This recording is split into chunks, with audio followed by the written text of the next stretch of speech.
All right, we're live, we're recording. Good morning, everyone, to the Safety Academy. As I always do, a quick little overview of our webpage. It's the Tampa Bay Traffic Safety.com webpage. Under the Education tab, there is a link to the page that you're looking at now, the Safety Academy. Any announcements that we have are posted on this location. Information about the webinars, the upcoming webinars and their topics are posted here as well. And important for you guys, because I always get asked, the presentations, the PowerPoints, PDFs of the PowerPoints, as well as the actual recordings of the live webinars are posted here at this location. Down at the bottom of the page, there is also a reference resources, and the PDH request form for professional engineers to get their development hours are here as well, so you can download those. With that, I will hand it over to Dennis for his introduction. And note that typically I'm going to be monitoring the chat, but we're going to hold questions until the end and have a Q&A session at the end. Let me hand this over to Dennis for his introduction.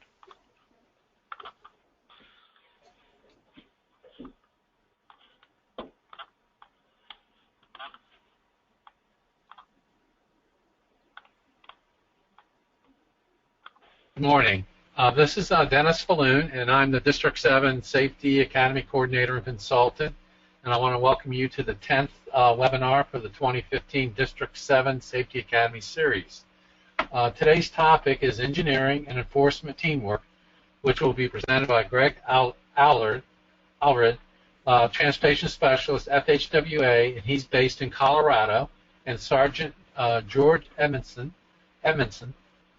Largo PD, and part-time safety enforcement specialist with Tyndall Oliver, based in Tampa, Florida.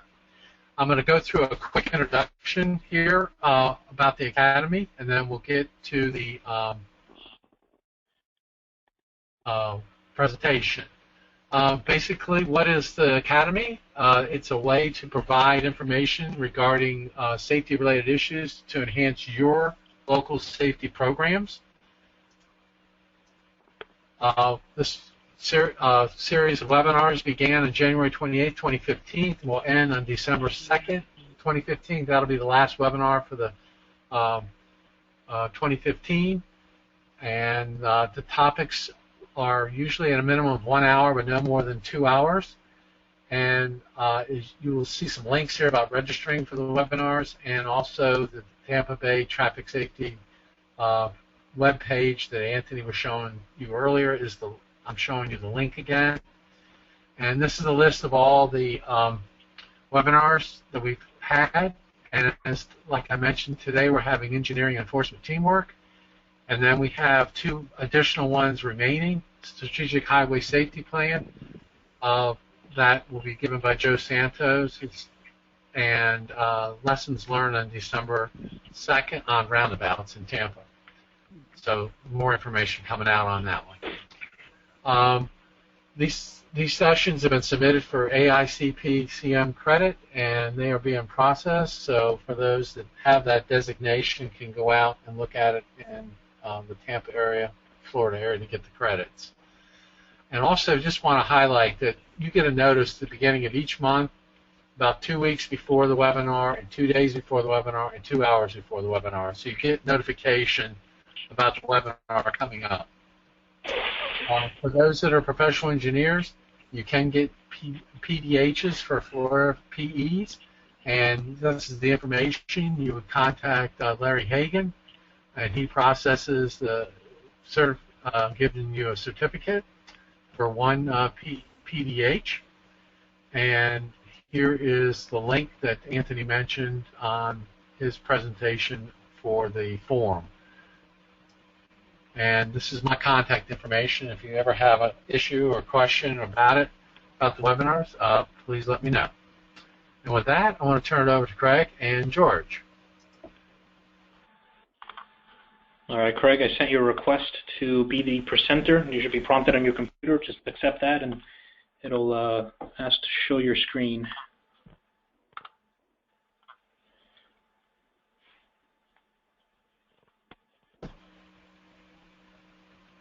Okay, are we up and running? We are. We are. Great. That's good. I'm glad to be almost in Florida. I'm actually in Yakima, Washington. It's 7 o'clock in the morning my time, but I've spent quite a bit of time down in your area. Enjoy the folks, enjoy working with the group, especially down in District 7 and across the state. My background's just a little bit different than what may be a typical FHWA employee. I spent 25 years, first of all, with the state of Utah. Started off as a trooper with the Utah Highway Patrol and left as one of the directors of what we call our Department of Public Safety. After that 25 years, I was actually recruited to come to Federal Highways. Well, I've been with Federal Highways now over 14 years, and really have enjoyed, but really see things a little bit different than what I had in the past. George, do you want to introduce yourself? Sure. George Edmiston, and like I said, like Dennis had mentioned, I'm with Largo PD. I'm a sergeant. 26 years currently, and my background is in traffic homicide, and reconstruction.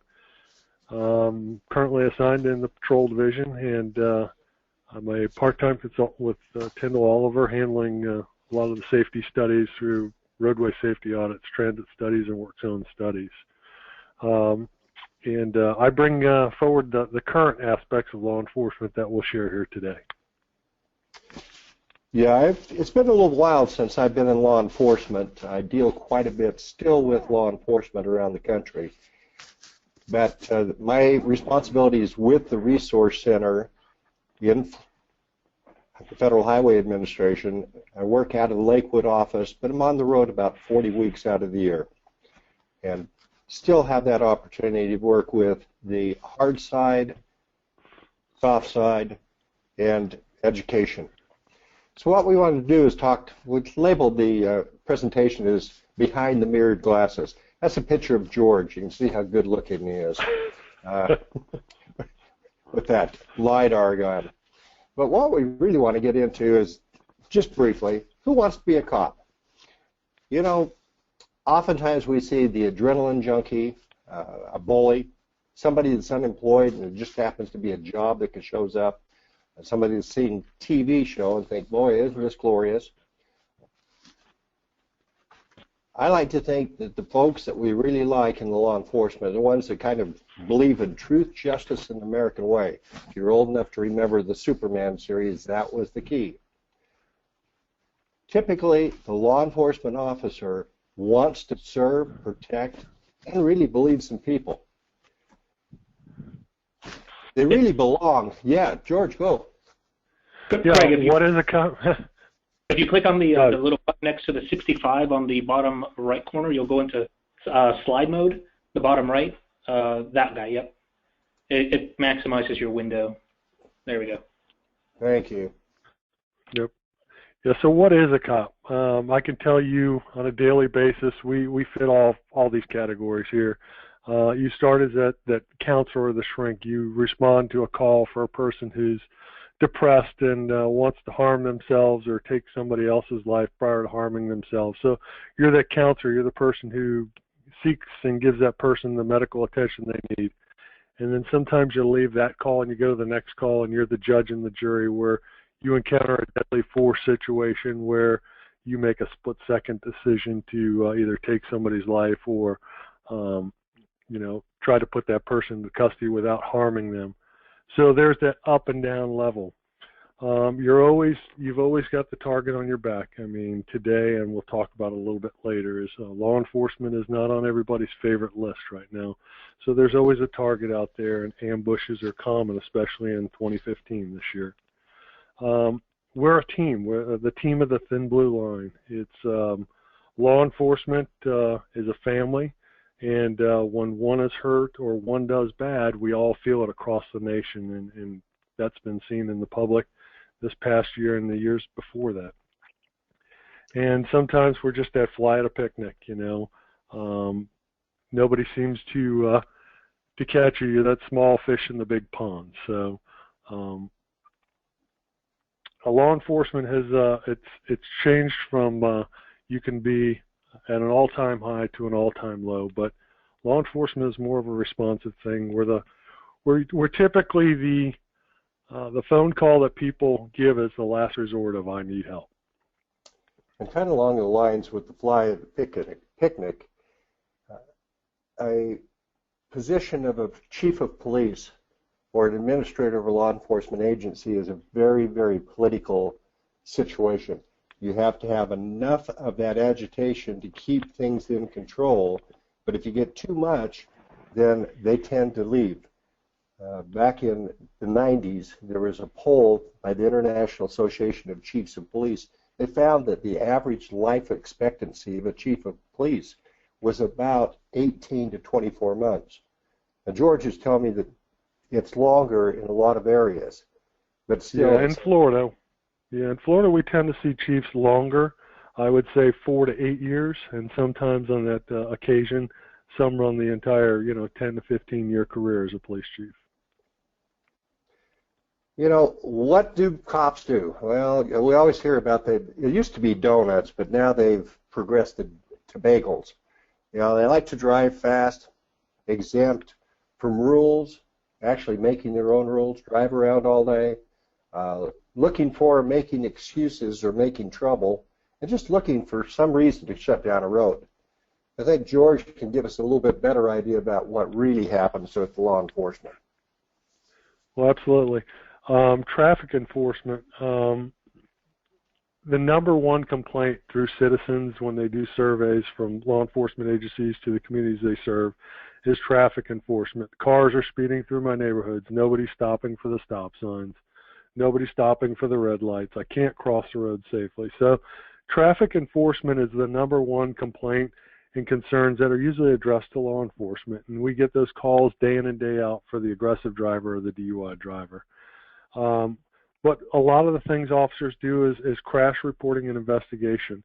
A simple fender bender crash can tie up an officer for no less than an hour by the time the reports are completed, which are now almost 4 pages long, and completing your investigation and interviewing parties, whether they're at the hospitals, and gathering witness statements. So there's a lot that goes into crash reporting. If it's a major crash investigation, obviously roads can be shut down for several hours, and it all depends on that severity. The patrol aspect of police work is essentially the spine to law enforcement.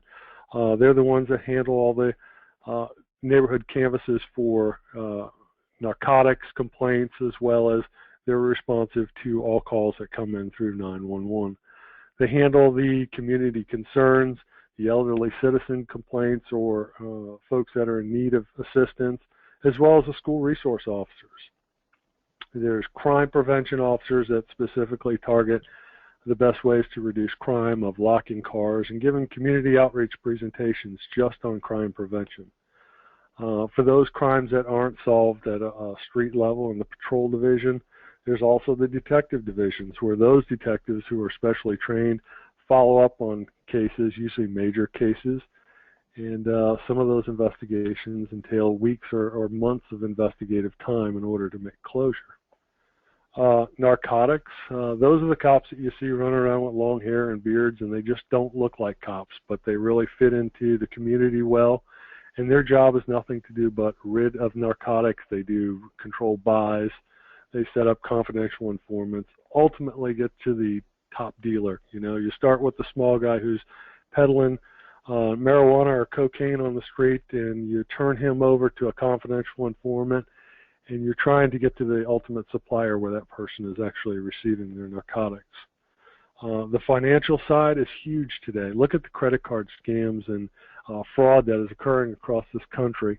Receipts that are returned to Walmart. I was talking to a Walmart loss prevention guy here in Clearwater last week, and learned that a Walmart store, just in financial losses of theft, was just shy of $1 million 1 year. So that's a lot of money for one store to almost think that cost is passed on to all the patrons who visit those stores. Another thing is the warrant service. A lot of that's done by the sheriff's offices, but when somebody stops for a traffic violation, obviously there's wants and warrants checks, and sometimes you apprehend a minor offense to I apprehended one of America's Most Wanted off of a seatbelt violation probably 15 years ago. So you never know what you're going to come into. And court. Court is a huge part of law enforcement. With that report or that arrest of a simple arrest from a misdemeanor to a felony, you could spend hours and hours or full days in court just testifying in a trial. So that's just a small portion of what cops do on a daily basis.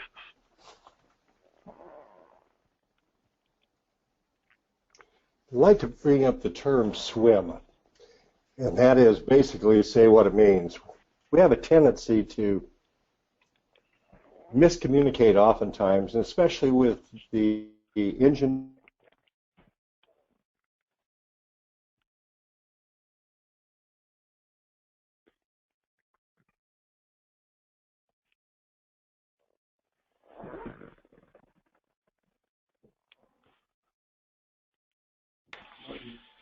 Now, not understanding the whole game and how things worked, I can remember sitting in a meeting and they brought up ADT.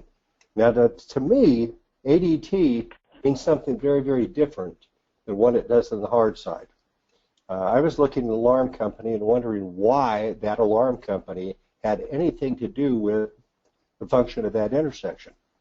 Later, learning that it was average daily travel, or even when working at Pearl Harbor with the Department of Defense, they said, no, ADT is an atomic demolition tech. Another example is warrants. Warrants are used quite commonly in law enforcement and on the engineering design standard. Law enforcement may be looking at going to the judge or going to jail, search warrant, where on the hard side we look at meeting the criteria. Does it meet the warrants for that traffic signal or what we're trying to accomplish there? George, can you bring up and talk a little bit about some of these law enforcement challenges that we're seeing? Absolutely, especially this year, 2015. Funding is something that law enforcement is starting to see once again. Back in 08 and 09, when the budgets were starting to get cut, law enforcement budgets were cut drastically, in the millions of dollars. And I can speak on behalf of a lot of those cuts came from not that we were trying to prevent from bringing officers off the street to respond to calls, but some of those support services, secretarial positions, crossing guard positions were cut, specialty units. And when I say specialty units, some of the first units to get cut were traffic units. Just in Pinellas County alone, many traffic units and DUI units folded completely, and those assets were turned back over to the patrol side in order to meet those budget cuts. Now that the budgets have returned and the market seems more stable, those positions are coming back. We're starting to see new hiring processes coming about, and that brings into the staffing issues. Staffing with newer officers is finding the most suitable officers to meet those positions.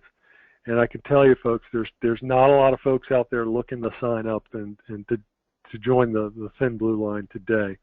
The hiring requirements are stringent. Most agencies are requiring 2- and 4-year college degrees just to get started.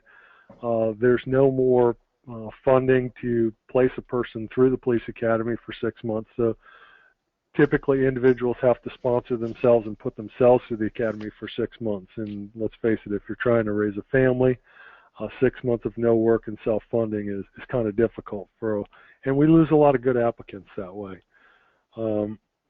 Training, the time you actually select an officer in the hiring process, put them through the process, the police academy, the field training program, and the time they're able to handle the first call on their own is a little over 1 year, approximately 13 months.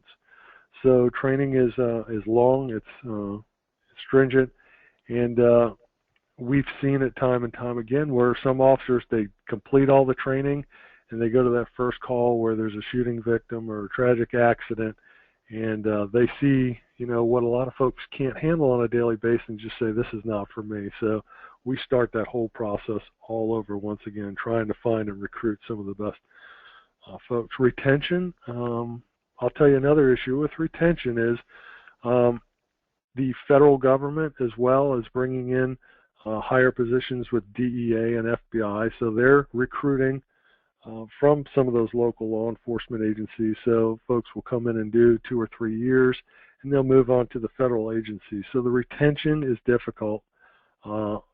Today we see more folks retiring for law enforcement, but when I started 25 years ago, the average was about 10 years, and folks would move on to different careers. So the wellness aspects of it, it's a job that requires you to maintain a physical fitness category. You can look around today and see that a lot of officers you probably see, you ask yourself that question, how do they meet those physical requirements? But it's an individual choice. If you don't maintain that wellness aspect and you get involved in a physical fight for your life and you're spending 2 to 3 minutes fighting an individual and it's your life that's on the line, you'll want to make sure that you're in the best shape you can to survive that combat.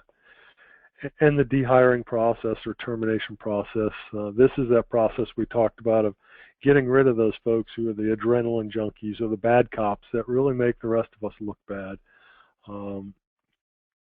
It's unfortunate that, you know, the process, as stringent as it is, and psychological examinations and polygraphs, there's a few bad apples that do get through, and that's where sometimes you'll see some of these articles in the newspaper of somebody using excessive force or inappropriate conduct or bad ethical decisions. That qualifies for our dehiring process that we outline here. You know, George, we were talking last night and talked before about, along with the wellness and dehiring, some of the issues that you and I have seen personally. I mean, I'm thinking back 38 years to 2 children who were killed in a traffic crash. And I still remember that location. I still remember those 2 children. One of them literally dying in my arms. And you gave a very similar story. Those things have a tendency to weigh down and really drive some of the law enforcement out. So it's tough to be able to keep that wellness factor. And if they don't, and we can't work with them and get the help that they need, then it goes into dehiring. Yeah, and it actually plays a big role in the officer's personal life as well. You know, it's a strain on marriages and relationships and family. You know, 25 years ago, alcoholism was a huge aspect in law enforcement. Today, they deal with different ways to deal with stress. We have critical stress debriefings on any incident where there's involving a death or an officer-involved shooting. So groups meet and discuss these things, almost like a group therapy, and it really works to allow different individuals to speak their mind in a group atmosphere instead of holding those things in like we did when we first started. And you know, sometimes, unfortunately, we saw tragedies of officers taking their own lives as a result of not being able to cope with some of the things we deal with on a daily basis. Exactly. You know, we've seen a lot of information on the news. The media has just overwhelmed us. A year ago in Ferguson, Missouri, the events there, we have Baltimore, Maryland, and the riots that went on there. Not too long ago, we've had Cleveland, Ohio, and even Cincinnati, Ohio, where there's been high-profile cases where law enforcement have been criminally charged, or where they haven't been charged, and where there's been quite an uproar from the communities. We've also seen, just this last year, a big increase in the number of attacks, assaults, and killings. We've seen Texas, law enforcement officer filling his car full of gas, just refueling, and shot by someone just walking by. Louisiana, in New York, several situations in upstate New York and also in New York City. So what we're seeing in the news right now is not a good scenario for the law enforcement. And this also makes it even harder to retain and recruit those that we really want to have on the enforcement side. George, do you have any comments on this? Well, you know, and it touches right here in our own backyard. We lost a DUI sergeant from Tampa PD, or Hillsborough County Sheriff's Office, I'm sorry, Several years ago, it's the same thing, stopped at a red light, and he was assaulted by gunfire, just stopped at a red light by somebody who pulled up next to him. So this has been going on for years, but yes, today there's a lot of frustration against law enforcement. So assaults are common, and the media plays into this, and sometimes folks are just looking for their 15 minutes of fame, and it's unfortunate that there's a lot of families that are in distress over the loss of their loved one, who are just out trying to protect and serve and fulfill an obligation to their community. There's been a lot of allegations in the media right now as far as profiling because of ethnicity, religion, socioeconomic, and this is an interesting one. Again, if we look at one of the high priorities for Federal Highway Administration, it's pedestrians and pedestrians' issues in the Florida area.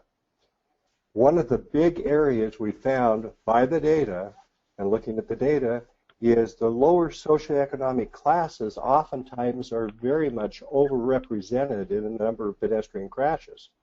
Yet, going after and trying to educate our target, realize target is a term is semantics, actually going out and working with an area where there's problems has brought back the allegations of improper actions, often allegations of excessive force, abuse, or just being unresponsive.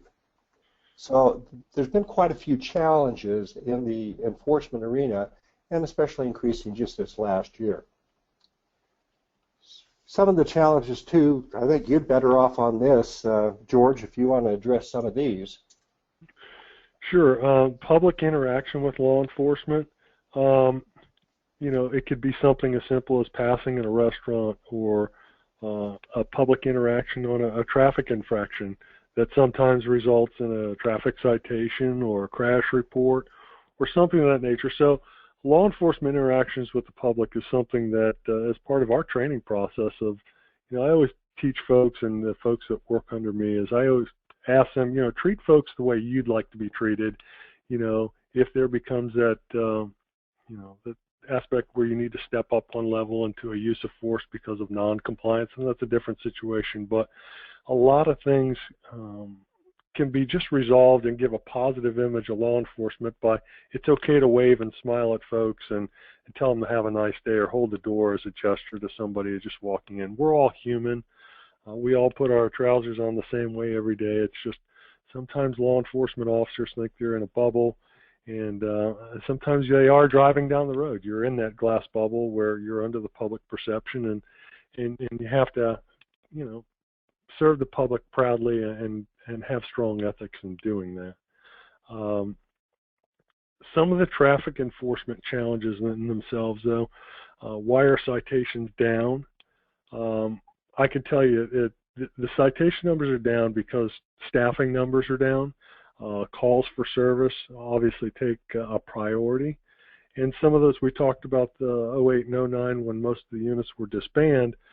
I can tell you, running a traffic unit, we ran 65 to 70% of the overall traffic citations just as a unit, because that's all they're dedicated to doing is traffic enforcement.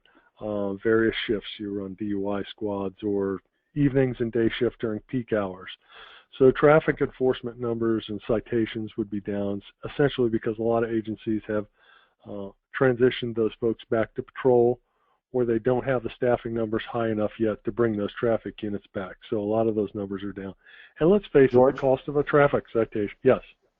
One of the things, too, that I'm hearing on a national basis, it's up in New York State and also in Rhode Island, and both states had mentioned that they have had their traffic enforcement decreased by at least 75% because of new regulations, new restrictions, and concerns of what we've been seeing in the media as far as officer abuse or this profiling.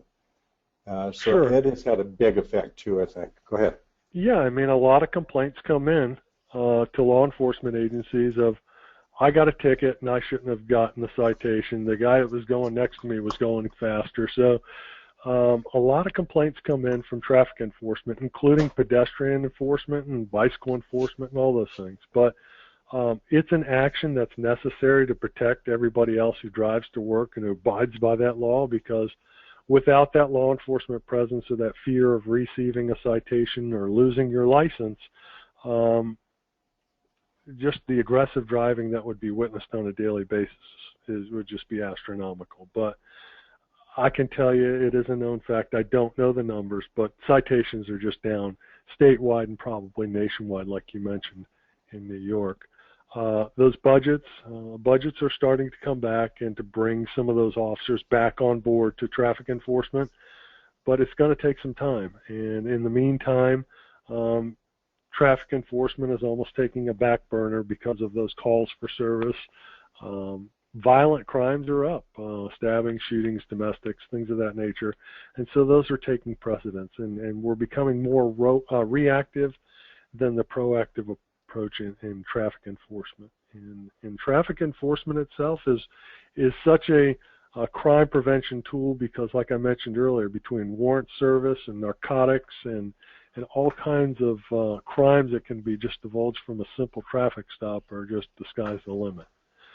The staffing time is for self-initiated activity is, like I said, it's there's little to none left between the times for calls for service and the time to complete traffic reports and training that has to go on in between.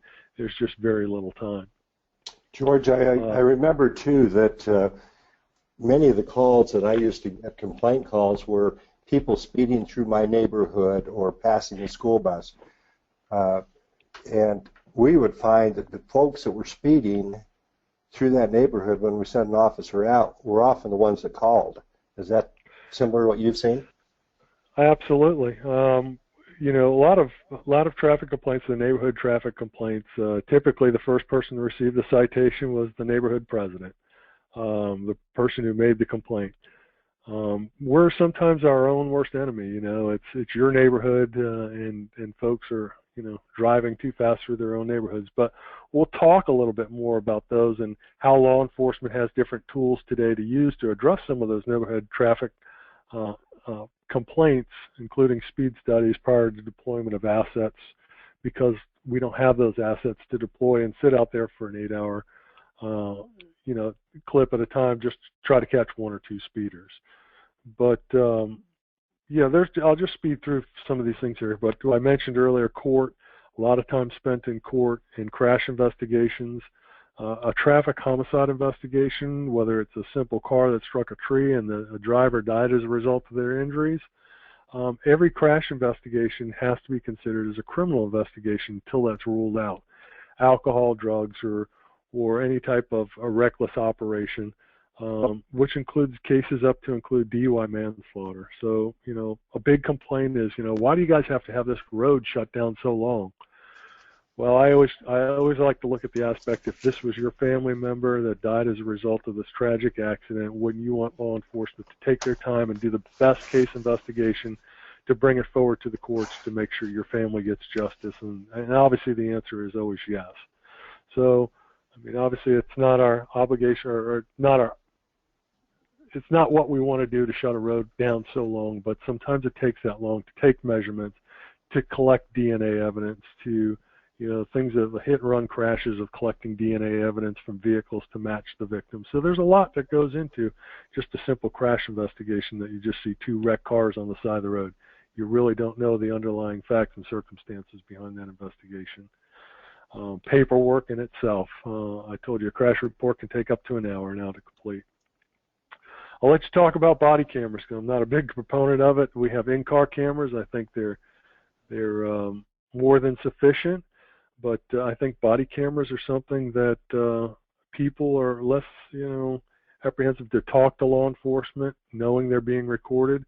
You know, should we be making recordings in somebody's private home where they should be having that, you know, fear that they're not being recorded? They have that sense of privacy in their own homes for a domestic violence case and things of that.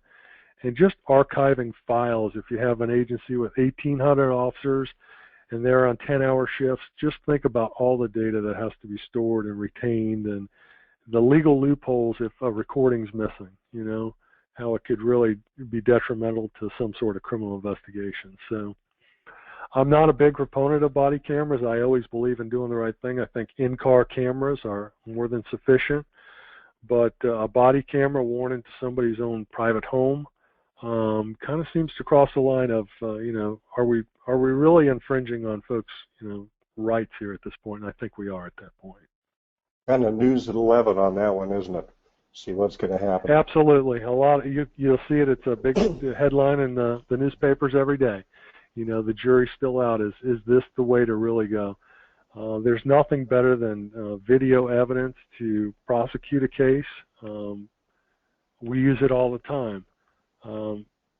But body cameras, I think, take it to that next step of, you know, sometimes you could be invading somebody's personal private space, and, you know, you have no reasonable expectation of privacy on a traffic stop in a public location in the backseat of a police car, but some other locations, it tends to be that way. So it's a big question. I think we'll let the courts hammer it out as to what's the right way to go.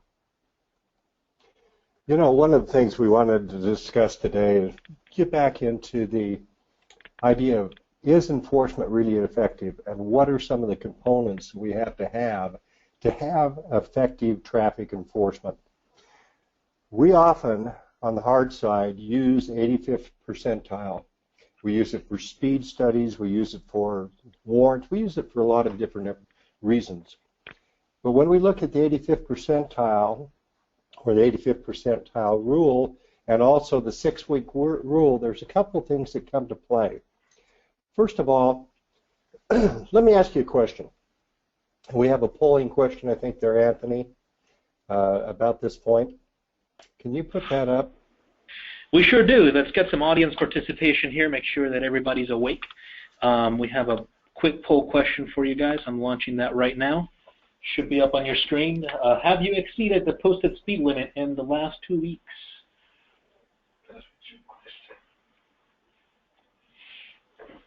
So give everyone a few minutes to answer this. Kind of curious to see the results. I'm thinking 100%. You're thinking 100%? We'll see. Yeah. While we wait here. Come on, let's get your answers here. All right, we got about 75% of the folks that have voted. So let's capture that, and we will show the results on the screen. We got 82% of the participants say that they have exceeded the speed limit, and 18% say that they have not. Okay. Well, that's interesting. Speed is one of those areas that I have found in the last 38 years to be rather divisive. If we look at the aspect of motorists, if 85% of the motorists are doing the right thing, then enforcement can usually effectively manage the other 15%. However, if you have 85% of the motorists that are not obeying the law or doing the wrong thing, then law enforcement has a very, very slight chance to really change permanently that behavior. And with speed, and we're getting real close to that 85th percentile, just even with this poll, as far as the public goes, it is tough. You can do speed management, you can do speed enforcement, but really and truly one of the things, for example, in speed is we need to be looking at designing roadways for the speed that we really want folks to be driving on them, rather than just rely on the law enforcement to be able to keep the speeds down. Another thing that happens with it is there's a 6-week rule. And that 6-week rule basically talks about that if you want to change behavior, you need to have that for about 6 weeks. After that 6 weeks, if it's not continued, then what happens? The behavior comes back without that additional or sustained enforcement. Now, we've seen quite a bit of activity in Florida, and George can speak to this better than I can, but especially down near District 7, there was a lot of work on pedestrian and pedestrian issues. That funding level has been kind of up and down and has not been really consistent. But enforcement can only cause a permanent change in behavior when coupled with engineering, education, and everyone's concern on it.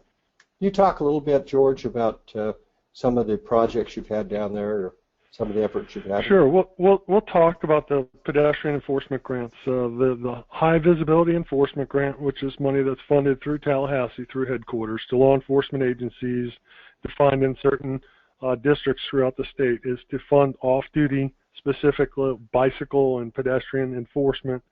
Education is also included in separate aspects of that funding. But the enforcement itself is, it's targeted around high volume traffics of pedestrian and bicycle activity, and you'll see officers specifically deployed to target those, conduct enforcement, issue citations, issue bicycle lights, things of that nature. Those are all different aspects of that program.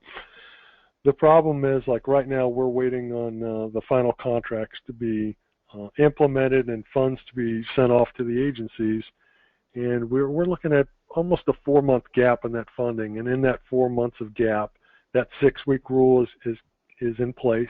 Folks have reverted back to their old behaviors. They look over during the aspects of the enforcement phases. You'll see a lot of pedestrians or bicyclists always looking over their shoulder. Are the cops looking? Are they around the corner? Am I going to get a ticket? Should I take a chance crossing the road here? Should I use the crosswalk? And then when those enforcement grants run out of the funds, 6 weeks later, you see those folks going back to their old behavior. So then when we start back over next month when funding receives, we're starting all over at the beginning of re-educating them on where to cross the road and how to safely do that, and where are your bike lights, and things of that nature. So a lapse of funding typically is difficult, and it brings back that the 6-week rule into place. So some of the things we could really look at working on is try to close up some of those gaps. It's almost like drunk driving. When Mothers Against Drunk Driving, and the state had all the 402 grants and specialty vehicle grants that were allowed for just DUI enforcement. DUI was something that was highly targeted, and you saw a decline in those numbers throughout the state. When traffic enforcement units started to fold up, those numbers came back on the rise, and that's where you see all the, the fatal crashes that are occurring as a result of DUI drivers. So same thing applies to the pedestrians and the bicycles, and the same thing would apply to just typical speed enforcement, any aggressive driving grants or anything like that. So closes when there's lapse of funding, or you have that there's no enforcement taking place after that, I can assure you that 6-week rule does really take place. Hey, George, appreciate that. One of the things to remember also is that with the reduction in budgets and staffing, it's very, very difficult for the law enforcement to be able to have those dedicated resources to go after that. So that the money has been very, very helpful. The map you're seeing now on your screen is actually a map from Federal Highway Administration, and it's our focus cities for pedestrians. I'd like to give a couple of examples on pedestrian and pedestrian issues. As you can see from Federal Highway's perspective, we've got 6 cities or metropolitan areas that we're focusing in right now.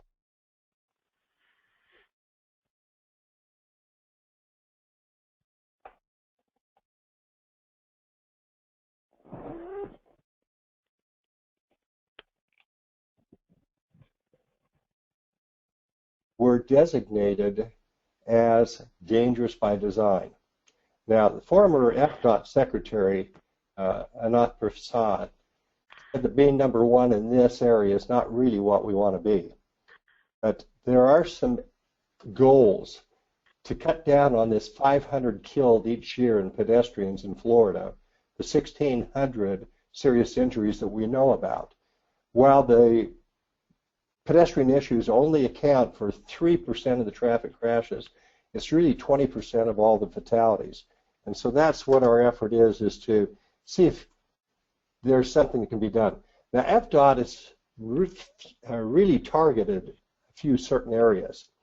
And as you can see here, the blue were the top original 10 counties, and they've added 5 new ones. You can see the different districts where they're looking at. The effort is not just on FDOTs, but also to look at it statewide and how can target and how can we make pedestrians work a little bit better. I don't expect you to be able to read this. I would hope that you download it and look at it. These are the traffic laws for bikes and pedestrians in Florida. And they're very, very similar to what we see across the country. So a lot of the laws are very similar. They are very difficult to understand, very difficult even for the enforcement community to really understand because they're not used that often. So let's play a little game here, and Anthony, I'll have you pick up those polls again here. I want you to look at this diagram. We have a pedestrian that is crossed between 2 adjacent signalized intersections. Now this typically is a very urbanized area. Because of this diagram is showing a lot of grass, but generally we're looking at a urbanized area, 2 signalized intersections. The question, and if we can put the poll up, is it legal for that pedestrian to cross or is it illegal? All right, the poll is up. We'll give folks a chance to answer.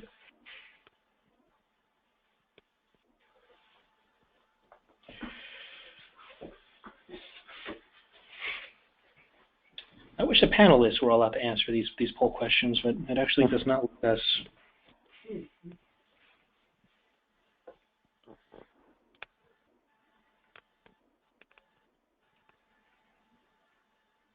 All right, we've got about 80% of the people that have voted here. There seems to be a pretty good consensus. Let's close this poll and show the results.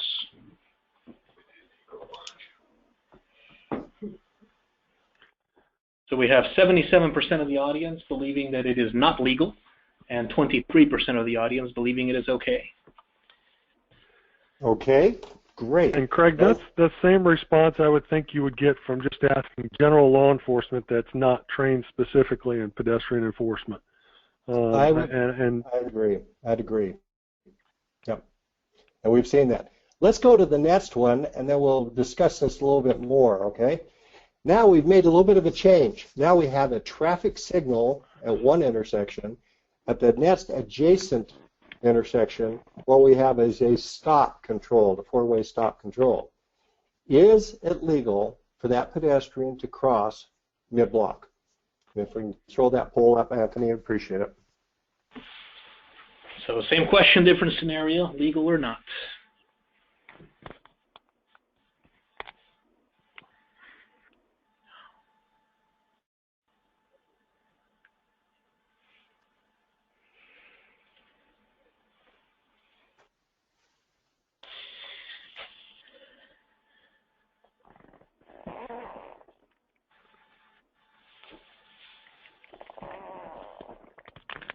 All right, we're almost at our 80%. Give you guys a couple of seconds.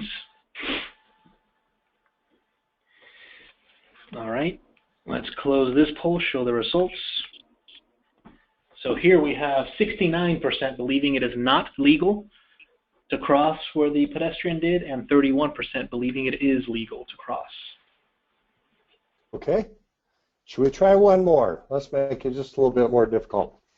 This time what we have is we have 2 signalized intersections, adjacent intersections, but we also have a stop-controlled T intersection there. Is it legal for that pedestrian to cross at the location where they're showing? If you'll throw that poll up. All right. Last one here, same question, different scenarios, legal or not.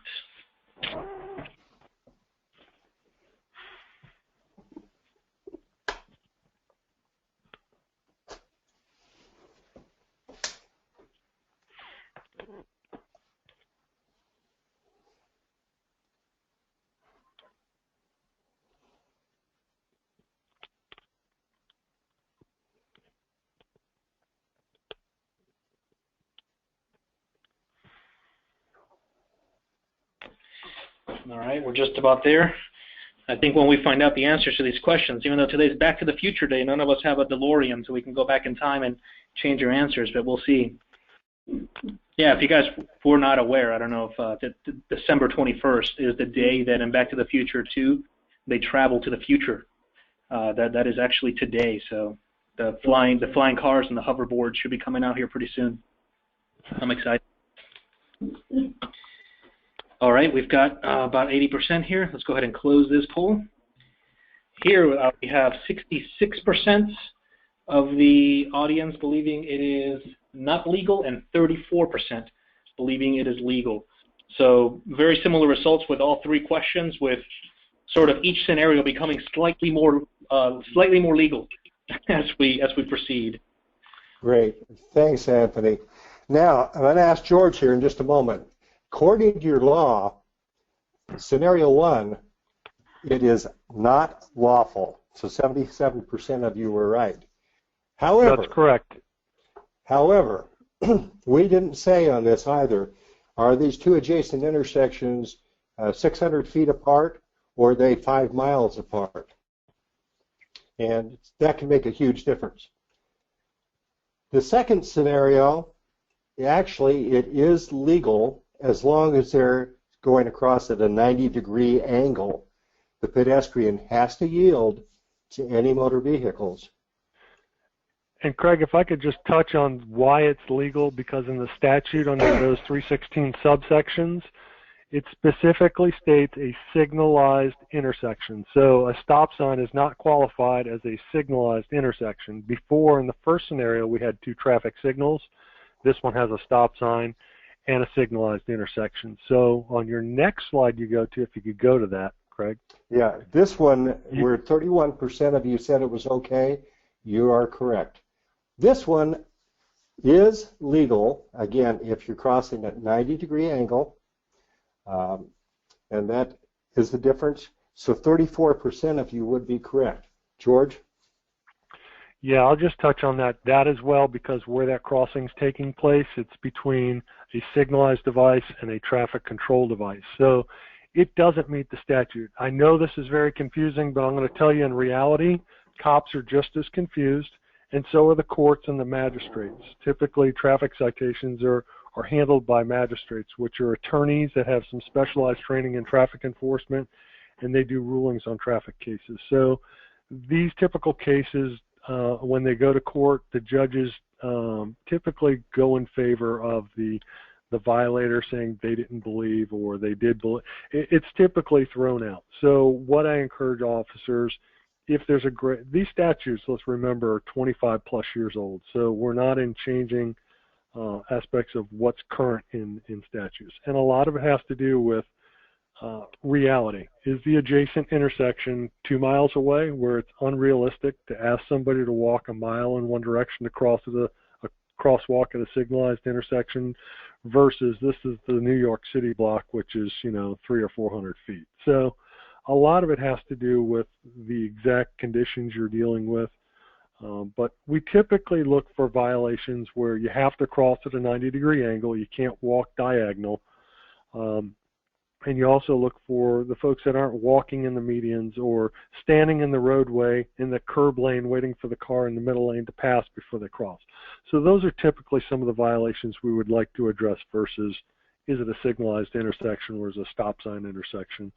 So that just gives you a little overview. And here are some of the citations or some of the violations that are targeted towards the driver. Fail to yield a right-of-way, unsignalized intersections, the multiple threat, which is the one where one vehicle stops and the other one passes it. But let's talk a little bit also about the idea of judging time and distance. We look at the triangle here, and we're talking about distance, time, and speed. Where that really comes to play when we're talking about pedestrians and pedestrian issues, and this is an example. At 20 miles an hour, if a pedestrian is hit by a motor vehicle, they have a 9 out of 10 chance of survival. At 40 miles an hour, only 1 out of the 10 survives. But that 30 is a little bit different game, isn't it, George? Absolutely. I've typically told most of my investigators that most injuries at 30 miles per hour or greater are catastrophic. Compound injuries, things that are actually going to traumatize or upgrade a crash. So yeah, anything in excess. So that's something to keep in mind for engineering sides and the design side. If you're making a pedestrian mixed-use corridor where you're going to have a lot of mid-block crossings, even utilizing rapid flashing beacons, keep in mind the speed limit and that 85th percentile. You know, although it may be posted at 30 miles per hour, what is the 85th percentile saying? And then is there something we need to design in the roadway, chicanes or something of that nature, to make it more pedestrian friendly and keep the speeds within that 85th percentile? So yeah, the speed in itself has a lot to do with the injuries as well as the fatalities. Another aspect of it is also what I call the perception, reaction, and then stopping distance. It three very, very basic components. Do you see something, and do you need to take some type of an evasive action? A ball comes out onto the road. Oftentimes there's a invisible attachment to a child coming out. At 20 miles an hour, if you look at the chart, at 20 miles an hour, your perception, your reaction, and then the actual braking distance is about 100 feet. So that means at 20 miles an hour, you're driving at 100 feet ahead. At 40 miles an hour, however, you're over 300 feet. You're driving that perception, reaction, and stopping distance at 40 miles an hour. You're driving past a football field length, of making a determination of whether or not you need to make a stop, slow down, or a panic stop, and really be able to make that crash avoidance. If I could add to that, Craig, something else to keep in mind, the speeds of 10 miles and 20 miles per hour versus the 40 miles per hour is the faster car goes, the narrower the field of vision of the driver. So you're more apt to see a pedestrian or a ball being kicked from the side of the road into your lane when your speeds are slower, because your vision is obviously has a wider span because you're traveling slower. As the speeds increase, your narrowed vision and field of vision also decrease. And that's also taken into consideration. We're dealing with an individual who's not intoxicated or under prescription medication where their perception reaction times could be delayed even longer than 1.5 to 1.6 seconds. Even our aging drivers, as I'm getting there. The other thing is to remember, this is not the posted speed limit. It may be posted at 30. If someone's pushing the limit a little bit at 40, it can make a huge difference. So we look at the idea of how do we set up, or how does law enforcement set up enforcement for pedestrian sting? Where does that cone go? And using the signal timing formula really to make sure that there's an appropriate setup on that. George, can you kind of walk us through that quickly? Sure. Most of these crosswalk operations are set up hopefully in corridors where there's a lot of pedestrian activity or there's a lot of pedestrian accidents. So the appropriate location as well as the appropriate crosswalk need to be taken into consideration. And some of those considerations are, is there a location that's safe for a spotter?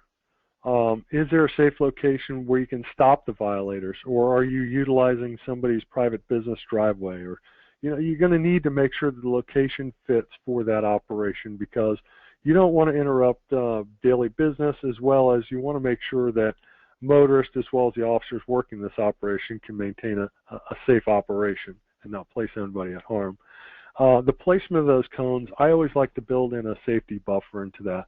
So it's real simple. All we do is we take this posted speed limit and we convert speed to velocity. It's basically 30 times 1.466 gives you your velocity. And we'll back those cones up based on the speed, and then we'll use a perception reaction time. I like to use a 1.6 seconds. And then the deceleration rate of the particular vehicle. We'll just use an average. And I like to use an average drag factor or deceleration rate of 0.70. I know that most high friction roadways today can run over a 0.9 friction value, but we'll use it at a 0.7. It benefits the violator. It gives some extra time. It's not that entrapment aspect that folks like to think that this operation might be. If you could go to the next slide. Oh, let me just talk, I'm sorry, the trained pedestrian. We're using somebody that understands we don't want you stepping off the curb until that vehicle is beyond the certain cones and placements in the roadway and leaving that buffer. And we also like to make sure that the pedestrian who's the decoy crossing the roadway is wearing bright colors that aren't contrasting with the roadway. The conditions are right. It's not raining. It's not wet. It's not dark. And we also like to make sure that there's eye contact with the pedestrian attempting to cross the roadway and the driver, and some sort of hand signal, raising the hand as if they wish to cross the road before they actually make that first step into the roadway. So there's no feelings of the person set me up in this operation. I can tell you in this district or in Pinellas County, these operations aren't looked at as something that they want to see law enforcement doing. A lot of those operations, some folks call it entrapment. Defense attorneys get involved in these. They're designed for high pedestrian corridors where there's a lot of crashes or pedestrian use. The same aspects of the enforcement can be done just setting up an operation where there's a lot of crossings. High school letting out and there's 200 kids crossing the roadway in a given 30 or 45-minute period. That works under the same aspects, but you're not using a trained individual to attempt to train them or educate the drivers and conduct enforcement. So there's two ways to look at that. Thanks, George. No problem. We could look at timing formulas. We could look at issues that are looking at the grade of the road, the velocity, the driver reaction. And there's a lot of different ways, different areas use different formulas. This is an example of Oregon State Police. But I think the thing that's most important is to understand the total stopping distance, which the general public is not aware of. On this, although it's very, very busy, you can see at a speed limit at 30 miles an hour that the total stopping distance is 109 feet. But if they're not doing what the posted limit is at 30 miles an hour, that's substantially more at 164 feet per stopping distance. And so just the fact that you need to take these into consideration, there's quite a bit of work setting up these quote-unquote stings in these enforcement activities. George, do you want to go through this one, please, sir? Yeah, I pretty much touched on some of these, but the operation itself, it starts only before the vehicle reaches that first cone. So when I talk about that first cone, we're considering the distance from the crosswalk. We're backing up the deceleration time and distance. We're backing up the perception reaction time distance of 1.6 seconds as well, plus the velocity. So all that, your cone could be set back as far as 150 feet. So the pedestrian won't enter the roadway until that vehicle is way outside of that 150-foot mark. The operation doesn't begin until he steps into the edge of the roadway or the crosswalk. I also like, when I use staged pedestrian crossings, that there's some sort of hand signal and there's eye contact made with the violator or the driver of that vehicle. So the driver understands there's an intention of that pedestrian. Hey, I'm here. I'm in a crosswalk. There's plenty of signs that say you have to yield to me. I'm getting ready to walk out. They make that first step. If the vehicle continues, obviously we're not going to have the pedestrian walk into the roadway, but that would classify as a violation if that vehicle continued through the intersection or through the crosswalk. You don't step in front of the vehicles unless it's clear to do that, as I mentioned. The danger of that aspect. A lot of these violations we see are because of distracted driving. Somebody taking a phone call, reaching to grab a handbag in the back seat, texting on a phone. So all those things need to be taken into consideration. As well as when I try to educate pedestrians, let's just take, for example, a 6-lane roadway. A pedestrian steps into the curb lane, and he's basically trying to time a vehicle that's traveling in the same lane and direction that's traveling in the median lane. He's trying to time when that vehicle passes, they'll be my gap in traffic.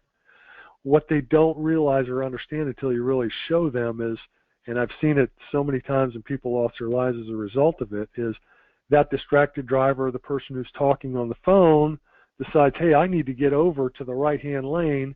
That pedestrian's now in the middle lane. The pedestrian has no out, especially when a vehicle's traveling at 45 miles an hour or 68 feet per second. So it's an education for the pedestrian, but it's also, they need to understand you don't enter that roadway until it's clear in all directions to reach that refuge point or make it clearly across the roadway. If the vehicle yields or close to the crosswalk, you need to ensure that there's not another vehicle that's passing. Time and time we see that over. You know, somebody stops to do the right thing and yield. Sometimes it's a large truck and the pedestrian is not in vision of the approaching vehicle and they continue through that crosswalk. And you know, sometimes there could be an accident, and obviously it could be catastrophic if it's a large vehicle. And the last portion is the driver begins to slow or stops or a large gap appears, they can finish the crossing. And that really covers most of those staged pedestrian crossings. One thing I like to ensure that if you're using crosswalk operations where there's rapid flashing beacons in place, ensure that those beacons are working in both directions prior to that operation going up. Here is an example, a little animation. At 35 miles an hour, you really need to have a minimum of 161 feet. 25 miles an hour, that ought to wake you up, right? We're looking at 103 feet. The placement of that cones really needs to be placed where that driver, beyond that point where that driver really can make that stop. George, you know, we've been talking about a lot of stuff, and kind of as a wrap-up here, I am a firm believer in the engineering, enforcement, education, EMS, and this partnership. And you have a pretty good example here that I think it'd be great if you could share before we get into the questions. Sure. This is an illustration of State Road 595, also known as Seminole Boulevard. This was a project that bothered me terribly for some time. I kept seeing, this was interesting because this was during a lapse of funding in the pedestrian enforcement grant where most of these pedestrian fatalities occurred, and it was in a particular segment of this state road. So I put together a roadway safety audit, and we identified some of those changes. You can see there's a roadway memorial marker off to the side of the roadway there. And I knew what the problem was. I know why folks were dying as a result of crossing the roadway in this particular intersection. And, you know, FDOT doesn't always get all the crash data as it's occurring. So typically crash data comes in a year behind. So if there's clear communication between law enforcement agencies and their local DOT offices to say, hey, I've got a problem out here. I know what the problem is. I think I know how we can fix it. Let's put a roadway safety audit together and let's try to identify this and make some quick fixes. And I'm happy to say in this particular segment of roadway, since this has been implemented, there's been 0 traffic fatalities. But this is just an example. You can see there's a no pedestrian crossing signs, the R9 signs that are back-to-back placed in the medians along this particular segment of the roadway. Just to give you, if you look to the right of the screen, there's a signalized intersection. You can also see there's a McDonald's off to the left-hand side there, and Largo Mall actually sits to the east. That intersection in particular went on flash mode at 10 p.m. When the mall closed. And to the south is 126th Avenue, which is a signalized intersection with a 4-legged crosswalk. So some of the issues we identified was there was no really safe place to cross. A lot of these crashes occurred after 10 o'clock p.m. at night. And so what we identified on the west side of the roadway, you can see there's mobile home parks. Most of those were seasonal residents. There's hotel motels along that corridor, as well as seniors that live in a separate mobile home park that's attached to that particular segment. And the destination seemed to be a convenience store located on the east side of the roadway. So all the crossings occurred late at night. As you can see, when the initial before the study began, there were no street lighting in this particular segment of the roadway. So it was total darkness. You've got multiple crossings attempting to go to one destination. We've got one traffic signal to the north that goes on flash at 10 p.m., which doesn't give the ability to give a crosswalk for safe crossing. So some of the changes we made or implemented as a result of this safety audit was the signal timing went back to 24 hours, and it was pedestrian-activated buttons for crossing, because the McDonald's on the east side of the roadway or west side of the roadway was actually 24 hours a day. We put the back-to-back R9 signs for the pedestrian crossings, and it says use the crosswalks, and it points to the closest crosswalk. We included in that 3 blocks, there was 12 street lights included in that. And the thing about street lights, it doesn't, always prevent that intoxicated person trying to cross the roadway, but it does give the opportunity for the driver to perceive the hazard and take some sort of evasive maneuver. And that was a lot of the crashes. Although a lot of the pedestrians were intoxicated that were killed as a result of those crashes, the drivers never saw those pedestrians until the last second. So why not install additional street lighting, or if there is none, put street lighting in place to at least make those pedestrians visible, gives the drivers the opportunity to take some sort of evasive maneuver, and ultimately change some statistics in how many folks are dying on the roadways. I can tell you this was a project that allowed us to really make a difference in the numbers of fatalities. And it was one of those things where we caught it at the forefront before the crash data came out a year later trying to fix that problem. This is just another intersection, an example of a high pedestrian crossing intersection where pedestrian counts were done with cameras. As a result of this study, the R4 blank out signs, pedestrian activated, were installed at the intersection. Gives that comfort feeling to the pedestrian that I have all the rights to cross safely at this intersection. Also tells the motorist that I can't turn right until that illumination turns off. For the enforcement side of that, we did a lot of education. We did a lot of public relations stories, news media stories on what is this device, how it works, what you're supposed to do. And then enforcement with citations came as a result several months after that. We still see sometimes that they don't always assist. I mean, we had some issues where motorists were driving through a 7-Eleven to avoid that traffic control device. So some of those additional enforcement aspects need to be considered when placement of these devices are installed. George? And was that the last slide? Yep, this is the last slide showing that. That's the last slide, and that's just an example of that back-to-back no pedestrian crossing use crosswalk signs that we installed in that particular segment of State Road 595. George, if I might start with a question, and then Anthony, I don't know if we have any questions out there or not, but George, if I'm an engineer, which I'm not, but if I were and interested in my community, how do I start working with law enforcement? What are some of the steps that I ought to be taking? Well, that's something Rudy and I have worked on for the last couple of years, and it's all about establishing those relationships early. I like to use construction or the engineering of the design phase as that key point in the pre-construction or pre-design aspects of a project. So let's say, for example, you're designing a project in the city of Clearwater, redesigning an intersection. Before the design or the pre-construction meetings start, let's start including the 4 E's. Bring in the educational folks, how we're going to address and educate the public of some of these changes for this project that's going to impact the roadway. Let's bring in the cops that have been working this roadway.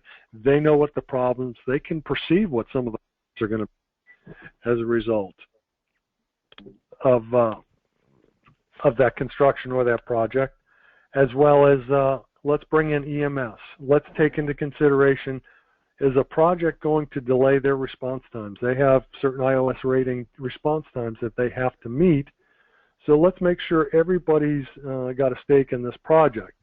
If you bring those folks in up front and establish that relationship, when there's a crash or there's a fatal crash, which we hope, there's that clear line of communication. Tell us what happened.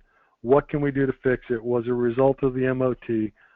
Or what were the facts and circumstances? You have that go-to person.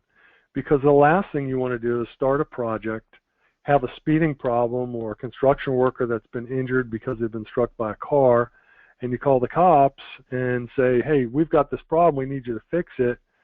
And we could have told you how to fix that up front, had we been included in the pre-construction. So it's as simple as picking up the phone and calling those law enforcement agencies with jurisdiction and say, hey, look, we're having a meeting. We're getting ready to redesign this particular intersection. We'd really like to get some feedback from your EMS folks and your law enforcement folks, and who could I count on being there? If the best person I would say to contact is a traffic division supervisor, but if none, a shift commander for a smaller agency. Get them involved in the beginning, and you will have a lasting partner throughout projects or throughout any particular project. And that's the best advice I can give. That's how I've always instructed most of the folks who've gone through work zone safety audits as well. Anthony, do we have any questions? We have a few, yeah. Real quick, I wanted to let everyone know that I went ahead and added the PDF of the presentation to the handouts. So in your GoToWebinar little window, you should see that now if you're interested in downloading it now. It also has been posted to the Tampa Bay Traffic Safety site.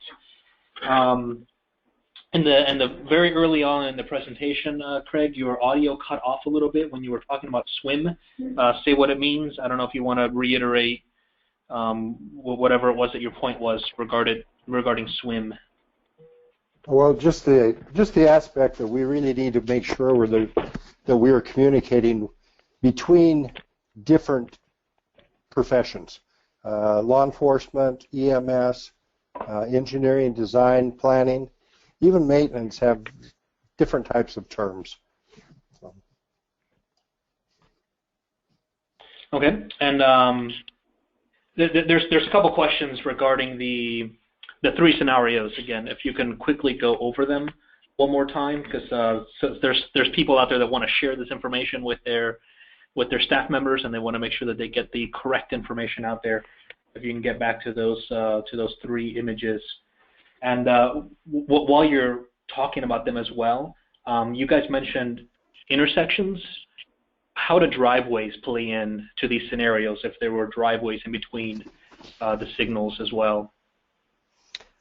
That's a very interesting question, because depending on the jurisdiction, even within the state, it can be different. But generally what it's talking about dedicated roads.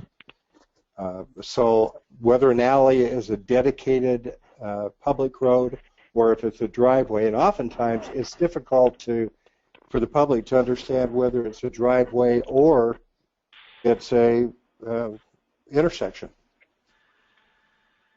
And I could tell you from first experience is law enforcement isn't really targeting that 400-foot gap in the intersection. What we're looking for is the person who's crossing 30 feet outside of that crosswalk against a don't walk signal. That's what we're looking to target and address and educate those pedestrians to change their behaviors. It's not about who's crossing with the 400-foot gap between the adjacent intersections. Are they doing it in a safe manner? Is the roadway clear? Are they walking at a 90-degree angle? There's plenty of violations out there, not to nitpick at a particular intersection, but just keep in mind we're looking at statutes that were written 30-plus years ago, and it specifically addresses, if you read on those tip cards under 316.130, signalized intersections. Obviously, the statutes could use some cleaning up, but we can only work with what the laws are written there. So. Yeah, and FDOT is working on a legislative package for pedestrians and bikes to make it work better. One of the other things that's very confusing in Florida law is what is legally a crossing, whether it is a marked or versus an unmarked crosswalk. And the laws apply pretty evenly whether it's painted or it's not painted. And oftentimes it has to do with whether or not it is an extension of the sidewalk. But to understand the real definition of an unmarked crosswalk becomes very, very difficult. And it's very confusing for the enforcement, for the engineering side, and especially for the public. The second scenario there, and I don't know if there's questions about this one, the difference is between a traffic control device as opposed to a traffic signal. And again, that is just the difference in specifically a difference in the law. Law says traffic signals in the first scenario. In the second, it does not say that. So it is actually legal to cross if the pedestrian is yielding and going across at a 90-degree angle. Would you concur with that, George? Absolutely. The last of the scenarios goes back, and again, the difference between traffic signals and a traffic control device. If that road where it's stop controlled is a roadway versus a driveway, then that changes the scenario, and it is legal to cross at a 90-degree angle with the pedestrian yielding. But let's face it, is it the safest location to cross there? Given that particular scenario, there's a signalized crosswalk at that intersection. Obviously, that's something we want to educate the public. Look, don't take a chance in crossing at a location that's not as safe as that signalized intersection. So that's something the educational side we try to encourage. The crosswalks are in place there. They've spent thousands of dollars to ensure your safety. Use them. You know, it's just the smartest choice. Would you tell your kids to cross at this location, or would you tell them to go to that intersection? And obviously it's the intersection that's the safest location. Anthony, can you see my mouse on the picture? You probably can't. My cursor? Do not see it okay, right now. If you look at the stop sign on this particular scenario, if you want to make it one more step of confusion, if you were to walk up on the sidewalk on that T road, or where it's coming up to the stop sign, and cross the 4-lane road, that is actually an unmarked crosswalk. And at that point, a vehicle would need to yield, because it is that, even though there's not a crosswalk there, because the extension of the sidewalk to the other sidewalk on the other side of that 4-lane is an unmarked crossing. And so that, you can see how the law becomes even more confusing. Yeah, I mean, these three pictures, to kind of simplify it, picture one is basically the definition of jaywalking. It's crossing between two signals. Picture two is not jaywalking. Well, it's a little bit. Stop sign, and picture three is just a zoom out. You still have the stop sign just like in picture two, but there happens to be another signal downstream. You were going to say something, George? Yeah, Anthony, there's actually a specific statute under 130. It says just crossing between adjacent signalized intersections is the specific subsection. I really would encourage some of the attendees, if you get a chance, to download that tip card and look at the statute itself for pedestrians and bicycles. There's 18 or 19 subsections just for pedestrians, and then on bicycles there's an additional 18 or 20 as well. So there's a lot of laws. The only law I've ever seen changes in was under the bicycle statute under 2065, where it used to be illegal to ride without one hand on the handlebar, but they've actually removed that portion of the statute. So you can ride with no hands on the handlebars under today's statute. We can take those tip cards as well as add them to the resources down below on the Tampa Bay Traffic Safety site. That'll help out with that. With regards to speed limits, there's a couple of related questions. Well, actually, before we move on from the three scenarios, just to reiterate the point, if a pedestrian is hit legally while crossing in scenario 2 or 3, the pedestrian is at fault because they did not yield. Yes? I think a lot needs to be taken into consideration before you get to that.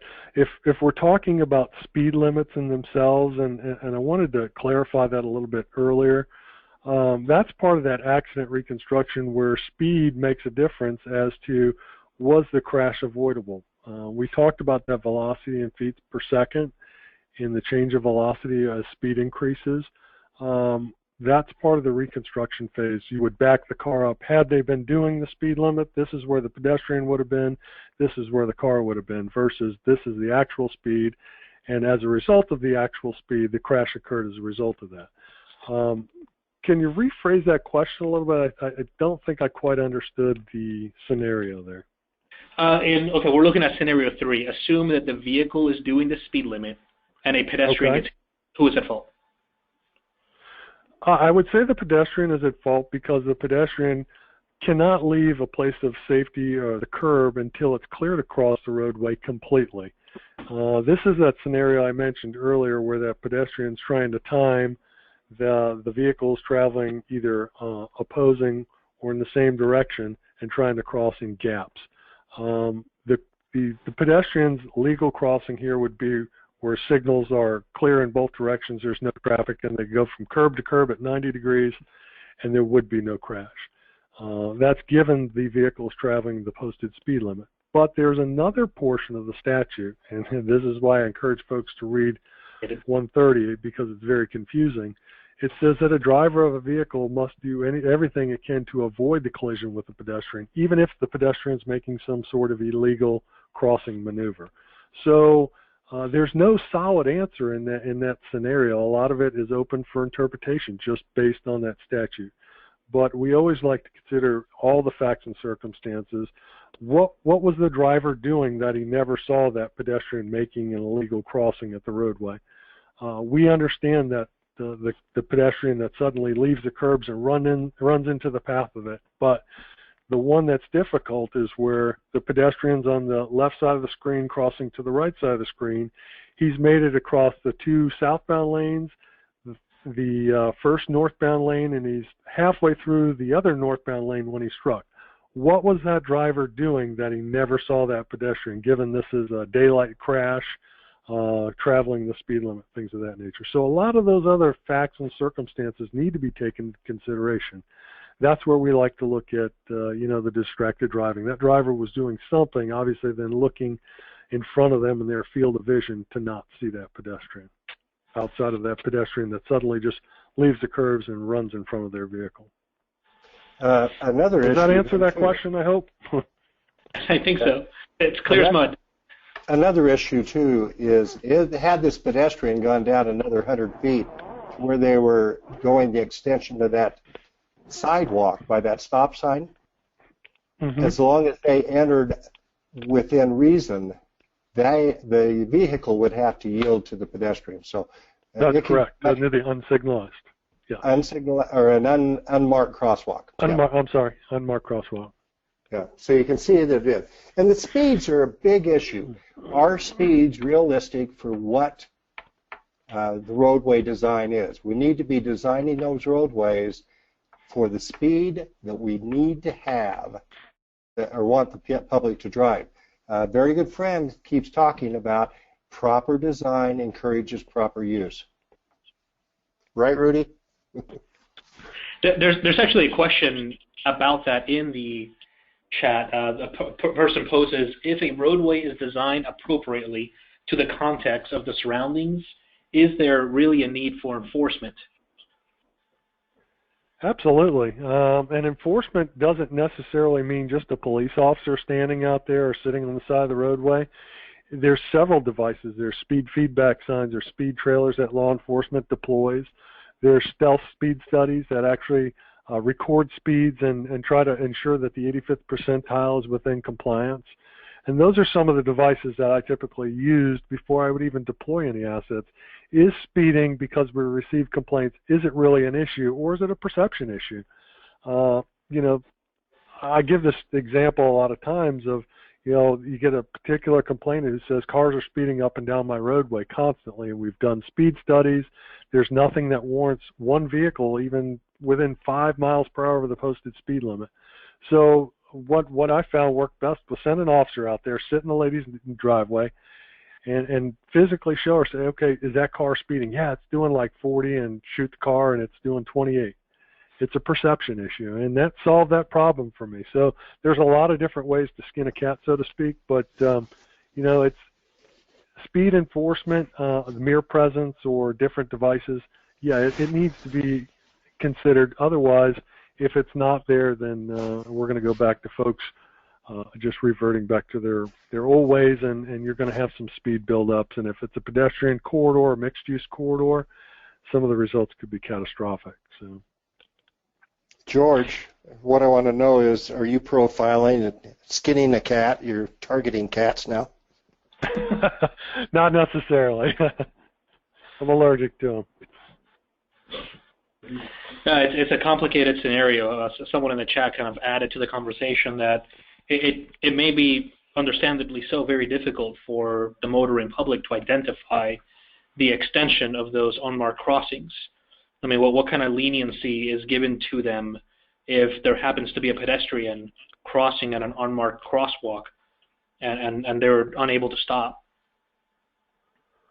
Well, and the statute's pretty clear on that it's no different than let's not just use a pedestrian, for example. It could be anything from an object falling off a vehicle. You have a certain duty as a motorist to be cognizant to your surroundings and being alert. And we showed some of the stopping distances. Outside of a pedestrian just running in front of your vehicle or stepping off the curb right into your path, you have to do some sort of evasive maneuver to avoid a collision. The responsibility is on both parts, and that goes back to the impaired pedestrian that's crossing the roadway. Although he may be illegally crossing, you still have a duty to drive in a careful and prudent manner and take some sort of evasive maneuver to try to at least avoid that crash.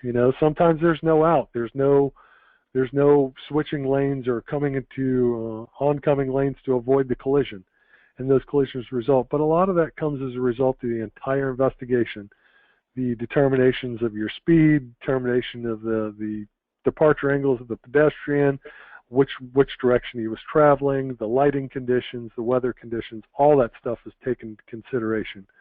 But one thing to always remember is, law enforcement has to prove that case beyond a reasonable doubt in a court of law, but you only need that 51% for the civil side of it. So civil liability is the huge aspect when it comes to a lot of those pedestrian crashes. So the 82% of us that say that we exceeded the speed limit in the last 2 weeks perhaps should reconsider the following 2 weeks. Yeah. Right, and because of technology and newer cars, the illustration of us out there with a wheel and a tape measure is just not the technology. Today we use equipment that's plugged into the power control module of any late model vehicle, and we download all the data. It gives 5 seconds pre-impact and post-impact and departure angles and delta V's, and it just gives so much scientific evidence that's not disputable in court. Your speed is target specific and how far your foot was into the accelerator up to 5 seconds prior to the collision. So just crash dynamics and reconstruction has come a long way. So it's hard to defend somebody who's got 100% acceleration doing 17 over the posted speed limit and was this crash avoidable with a pedestrian.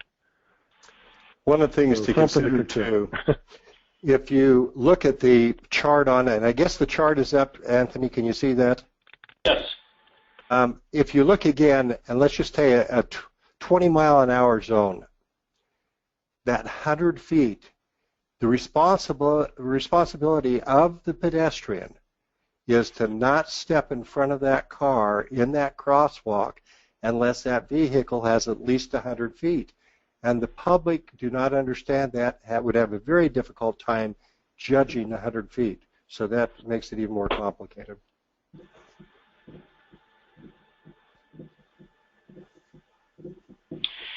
So clearly law enforcement has they're very knowledgeable on all this stuff and can provide valuable information to safety engineers. Is there a location somewhere, George, where you can go to find, basically you in other jurisdictions? Who's the person that you call? Is there a list? How do safety engineers get of law enforcement guys? Most agencies are going back to having traffic supervisors or traffic divisions. My suggestion is contact the local police agency and ask to speak to the supervisor who's in charge of the traffic unit or traffic division for smaller agencies that don't have that, ask to speak to the shift commander. And the shift commander would be the lieutenant who's ultimately responsible for everything, from every crime to every traffic accident to every traffic citation written within their jurisdiction during their given shift hours and times. So start with a traffic division supervisor, and if none, then go to a shift commander. But any local traffic agency. And in rural areas, just contact the local Florida Highway Patrol. Steve Gaskins is the PIO for District 7 and Troop C, and he would be the one who would put you in contact with the appropriate troopers or staff that could assist in some of those projects on some of the rural areas. Remember, too, that law enforcement, EMS, tend to be very action-oriented, very adrenaline type of responders. They want to respond, take care of the situation very quickly. And one of the things that would be very valuable there is to realize that in the engineering, the hard side, we often look at takes more time. It's a longer, it's study it out. So realizing that difference, it's vital that as you work with law enforcement, they may be rather hesitant to understand why it takes you so long to change the speed limit or why it takes so long to take certain actions. But compliment and send back that email, that note, back to the supervisor, back to the chief, and just thanking for the help that the officer gave. Feedback to law enforcement, especially today, is 100 bad to 1 good. And that 1 good note will get you a lot of play. Absolutely. And if I could just touch on, something that I've seen just throughout my career in law enforcement is just the use of roadway safety audits just within this district. If we go back to the Gulf to Bay with the crossing guard that was killed, and some of those different RSAs that have been done within District 7 have just been have made a remarkable difference in a lot of those key locations. So, if you're not using RSAs or you're not using them enough, really implement those as often as you can on the local side as well as the state side. Local projects, they work just as well. So encourage those as well. For the next question, I can unmute district staff if they have anything to chime in. I hate to open up this can of worms here. But what is the current status of red light running cameras and the use of speed cameras in Florida? Can FDOT support the use of these devices so that we can have more resources to improve safety for pedestrians? Please advise. George, you want to take a stab at that, or should I just unmute? Sure. The red light cameras, obviously there's a lot of controversy in the courts and the legal system right now. What I'm seeing in a trend is a lot of agencies have gone away from them. There's nothing wrong with using traditional law enforcement and setting up red light operations. There's, the old the districts that we've used the white light enforcement devices that go on the traffic control signal heads. Those are also something, but I think red light cameras are good if they're used in locations where there are high crashes, not specifically targeted intersections where it's a generation of funds for any municipality. That's what the public perceives red light cameras as. Do they prevent crashes? Do they bring up rear-end collision crashes? All that stuff is still being discussed, but I think the trend is a lot of agencies are going away from them. But I really don't know what the future holds for red light cameras here in the state of Florida. There's some guidelines, Anthony, there's some guidelines that Federal Highways and the National Highway Traffic Safety Administration have put out, and that is just similar to what George has said, that you're looking at it as a safety tool and not as a revenue generator. The areas that have worked at generating revenue have been dismal failures and have a lot of public mistrust and support.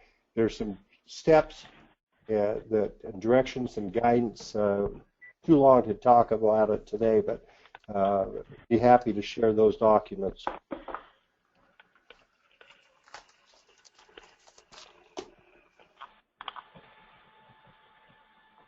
All right, and the last question that I see on here is regarding Special funding, is there any additional funding being fed towards public service announcements with regards to those tip cards with the laws for jaywalking and the cycling laws? You know, most people haven't looked at the motor vehicle handbook since they got their driver's license at age 16.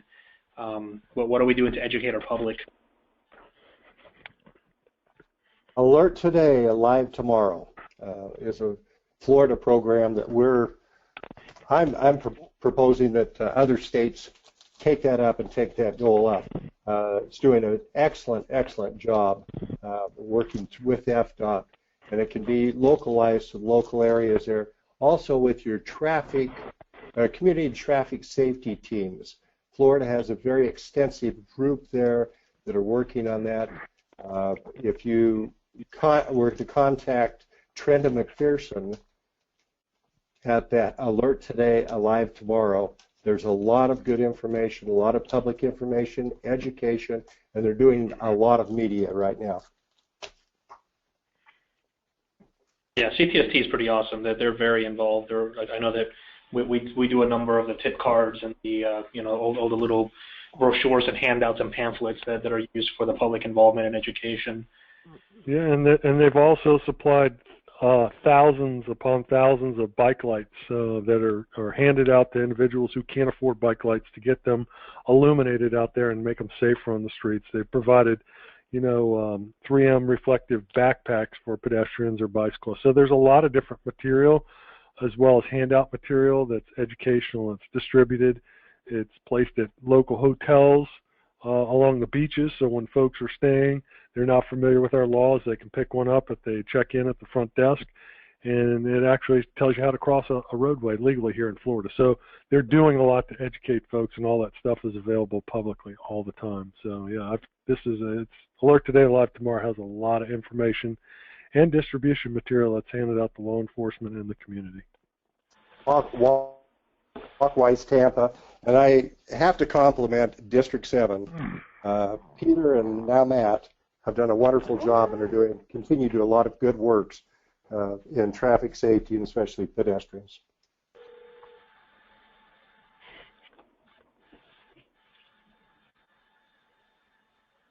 Anthony, everybody out. There's one more comment from the district staff. That's the elder road users are also significant in Florida. FHWA has the aging driver designing for the aging population handbook. That's has a lot of information that pertains to making signs larger, doubling up on things, looking at the speed limits, better delineation. There's a bunch of countermeasures that line up with that. I think actually all but 2 of FHWA's 9 safety proven countermeasures are in the elder user handbook as well. Although it's called the aging population, it's politically correct to call them elder users, but that there's also resources and special considerations that are for them, and in Florida, that's it's a retirement state. That's also a pretty big consideration. All right, is there any other questions? You want to go ahead and I wanted to make one closing comment from my part. I would like to thank Craig Allred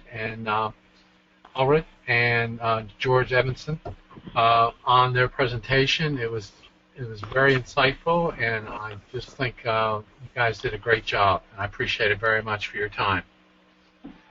Thank you. We enjoyed it. Yep, great. For the next upcoming webinars, Dennis, do we have any? We don't have any changes on the.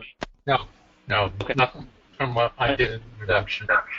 Okay, yeah, and I know that there's one that's scheduled tentatively out in January, but we'll talk about that later on. Right. With that, I'll go ahead and end the recording. We'll stay on the line for a few minutes if anybody else wants to chime in or has any additional questions. But thank you, everyone, for attending. This ends the webinar.